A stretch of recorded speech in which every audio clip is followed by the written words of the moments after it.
Teman-teman semua, hari ini kita akan membahas saham Arto secara mendalam dengan pendekatan investasi fundamental. Jadi, mari kita telusuri lebih dalam mengenai performa keuangan perusahaan ini. Berdasarkan data yang tersedia, pendapatan Arto pada Q1 2024 mencapai 1.830 miliar. Ini meningkat 10,4% dari tahun sebelumnya yang tercatat 1.641 miliar. Jika kita lihat dari sisi rata-rata pertumbuhan, CAGR, selama 5 tahun terakhir, angkanya sangat impresif, yaitu mencapai 96,1%. Ini menunjukkan bahwa Arto memiliki pertumbuhan pendapatan yang sangat kuat dan stabil. Selanjutnya, pada sisi laba bersih, Arto mencatatkan peningkatan yang sangat signifikan. Pada Q1 2024, laba bersih perusahaan mencapai 77 miliar, naik 81,1% dari tahun sebelumnya yang berada di 14 miliar.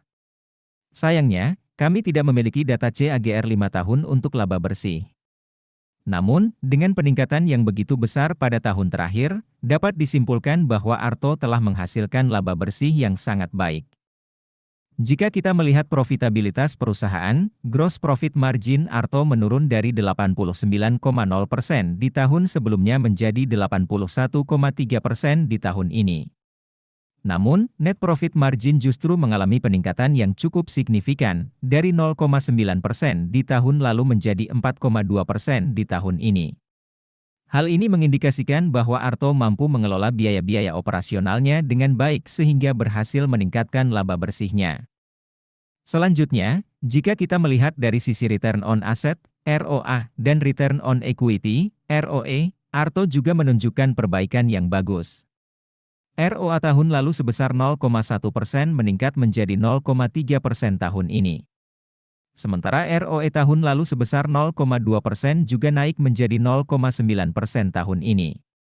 Meskipun masih di bawah 10% yang biasanya dianggap sebagai ROE yang baik, tren peningkatan ini menunjukkan bahwa Arto sedang berada di jalur yang tepat.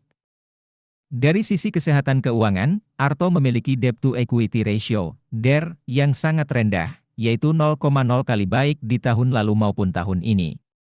Ini menunjukkan bahwa perusahaan memiliki struktur permodalan yang sangat sehat dan tidak terlalu bergantung pada utang. Jika kita tinjau dari skor investasi fundamental ala Warren Buffett, Arto mendapatkan 2 poin dari total 6 poin. Ini berarti masih ada ruang perbaikan bagi perusahaan. Untuk informasi lebih detailnya, kalian bisa unduh aplikasi investor yang linknya ada di deskripsi. Nah, setelah membahas berbagai aspek performa keuangan Arto, saatnya kita masuk ke tahap yang paling ditunggu-tunggu, yaitu valuasi saham. Valuasi adalah proses menentukan nilai wajar dari suatu aset, dalam hal ini saham Arto.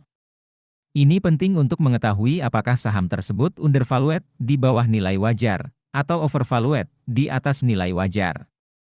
Margin of safety adalah selisih antara nilai wajar dengan harga pasar saat ini. Semakin besar margin of safety, semakin aman investasi kita. Berdasarkan analisis valuasi PB Ben, nilai wajar, fair value, Arto adalah Rp7.913 per saham. Sementara harga saham saat ini berada di Rp2.150 per saham. Ini berarti Arto memiliki margin of safety sebesar 72,8%, yang cukup tinggi dan menarik untuk dipertimbangkan. Selanjutnya, berdasarkan analisis valuasi PE Ben, nilai wajar, fair value, Arto adalah Rp2.876 per saham. Harga saham saat ini berada di Rp2.150 per saham. Ini berarti Arto memiliki margin of safety sebesar 25,3%, yang juga cukup menarik. Teman-teman semua, analisis yang telah saya paparkan hanyalah sebagai panduan. Keputusan akhir tetap ada di tangan kalian sebagai investor. Lakukan riset dan analisis tambahan sebelum mengambil keputusan investasi. Ingatlah, tanggung jawab atas setiap keputusan investasi yang dibuat ada di tangan masing-masing. Semoga informasi ini bermanfaat untuk kalian. Selamat berinvestasi!